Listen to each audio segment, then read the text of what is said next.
Ok, l'exemple nous dit que on place deux échelles AB et CD de longueur respective 2 mètres et 3 mètres.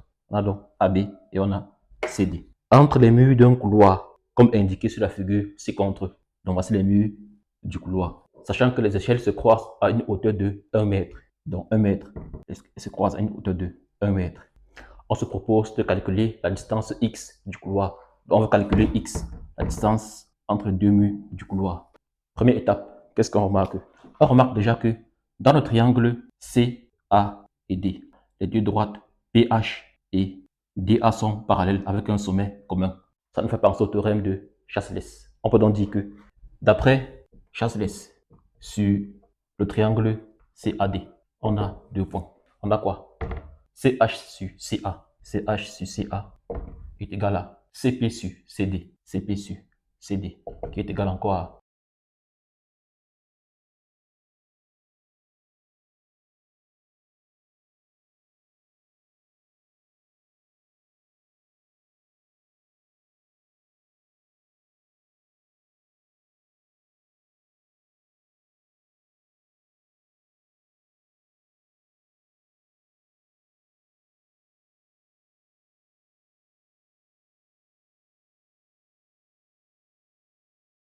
PH sur AD.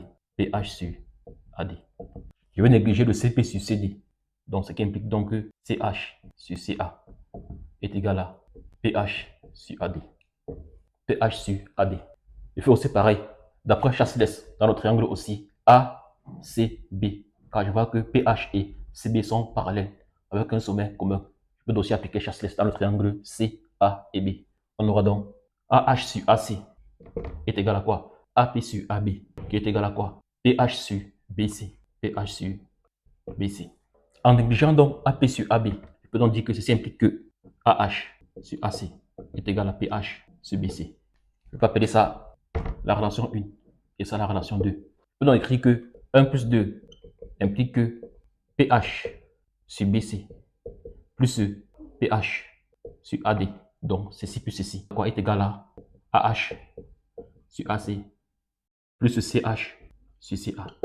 Je peux donc mettre ici la PH en facteur. Et ça, je vois que j'ai AC et CA en distance. AC est égal encore à CA. Ceci implique donc que PH, facteur de 1 sur BC, plus 1 sur AD, est égal à AH plus CH divisé par AC. Or, qu'est-ce qu'on a? On a AH plus CH, c'est en distance. C'est encore AH plus HC, donc encore AC. C'est donc égal à AC sur AC, qui va donner 1. Or, on nous a dit au début que PH, c'est combien? C'est 1 mètre. On obtient donc que 1 sur BC plus 1 sur AD est égal à 1. Que vaut BC? On voit que le triangle ABC est un triangle rectangle. L'hypoténuse c'est AB. Donc, pour calculer donc BC, veut dire qu'on sait que AB carré est égal à quoi? Est égal à AC carré plus BC carré. Ça veut donc dire que BC carré que je cherche est égal à racine de AB carré moins AC carré. Or, au début, on nous a dit que AB c'est 2.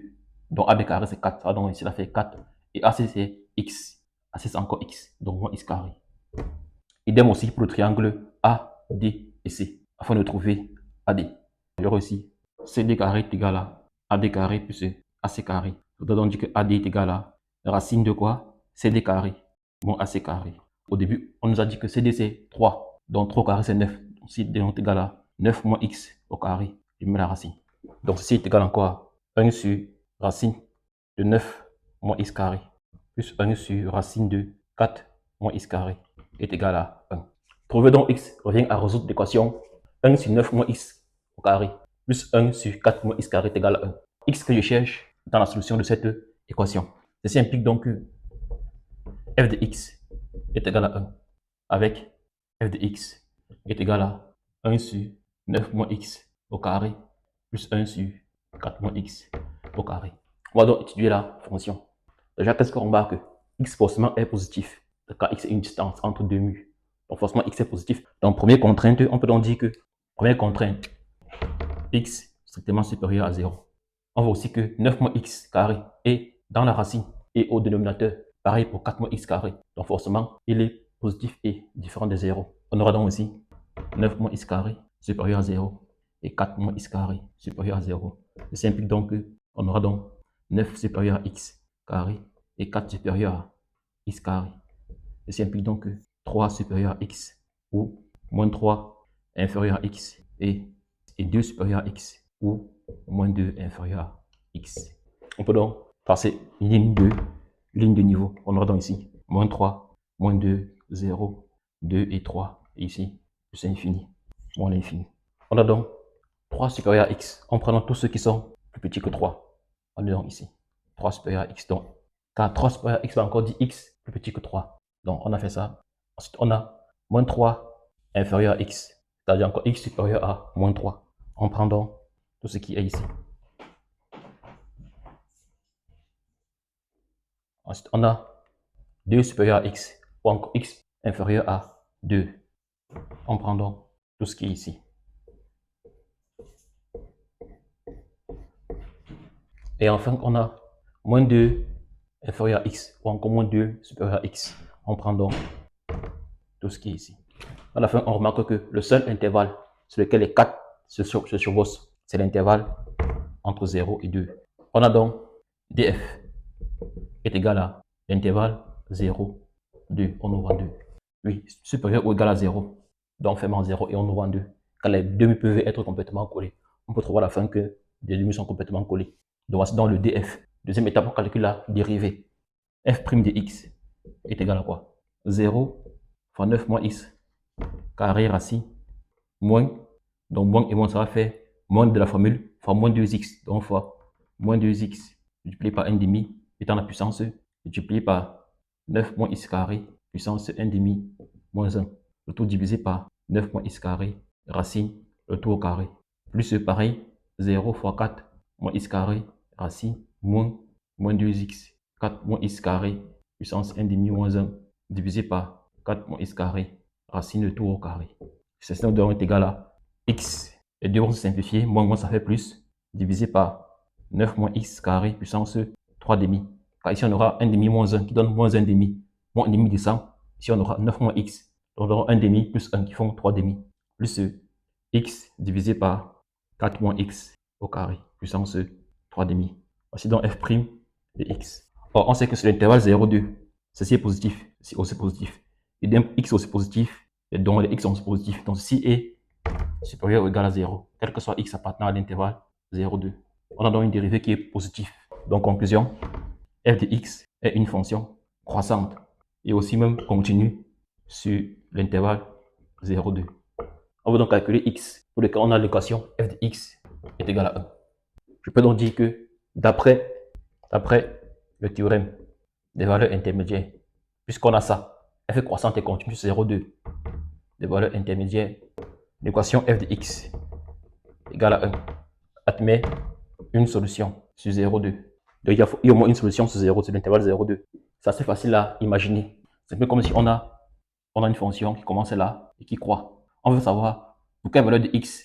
Ici on a y égale à 1. Donc ici on a f de x égale à 1. Donc ici là c'est 1. Donc pour quelle valeur de x on veut donc ce alpha ci. Bon, cette valeur ci là, il peut appeler alpha.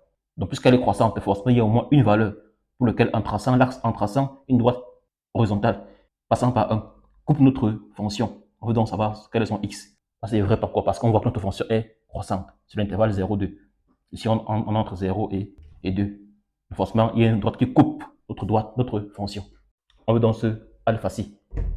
Je remarque que f de 1, donc lorsque je remplace ici la x par 1, est égal à 0,931. Et f de 1,5, quand on remplace x par 1,5, est égal à 1,139. Or, qu'est-ce que je vois? Je vois donc que j'ai donc f de 1 qui est plus petit que 1, qui est plus petit que f de 1,5. Je veux x tel que f de x est égal à 1. Donc 1 c'est une ordonnée. Donc ça implique quoi? Ça implique donc quoi? Que alpha que je cherche est entre l'intervalle 1 et 1,5. Point virgule. Si ici là j'ai mon 1, ici là j'ai une droite, à peu près une droite qui passe comme ça, et qui est croissante comme ça. Ici là j'ai mon 1. Je sais que quand je passe une droite horizontale, voici le alpha que je cherche. Or je vois que ici là j'ai 0,933. Ici là j'ai 1,139. Et ici là pour ça, j'obtiens ici là 1. Et pour ça, j'obtiens ici là 1,5. Donc forcément mon alpha est entre 1 et 1,5. Tel que f de alpha va me donner 1. Quand on voit que f de 1,5 dépasse 1, et f de 1 est encore plus petit que 1. Donc forcément alpha est entre les deux. On va appliquer la méthode des dichotomies. me rapprocher de alpha. On ne peut pas trouver alpha de façon exacte. On va essayer de nous rapprocher de la valeur de alpha. Donc, on va donc dire, par la méthode de dichotomie, on a x0 donc est égal à 1 plus 1,5, le tout divisé par 2. 2,5 divisé par 2, qui va donner 1,25. Bon, je rappelle le principe de la méthode de dichotomie. Principe, si f de x0 est supérieur à 1, on aura donc alpha qui appartient à l'intervalle 1, x0.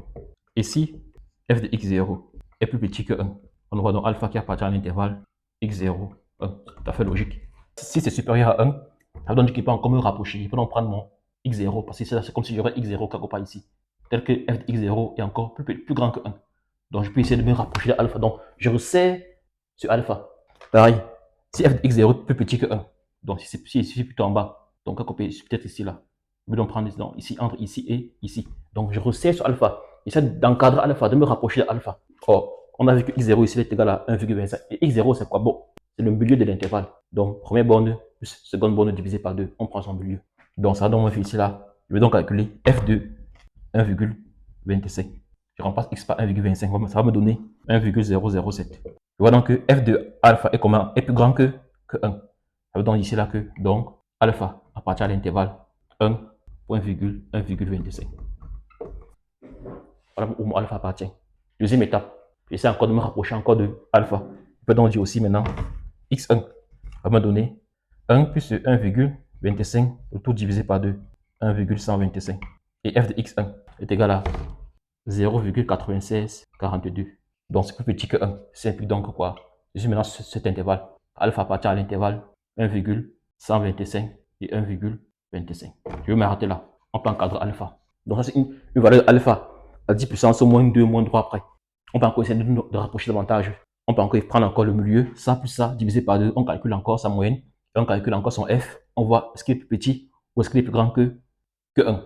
En fonction de ça, on choisit l'intervalle tel qu'on a vu avec les deux conditions. On peut encadrer le plus possible jusqu'à une incertitude qui nous convient. Donc alpha appartient à l'intervalle 1,125 et 1,25. Alpha qui est à mon x, c'est-à-dire la distance entre les deux murs.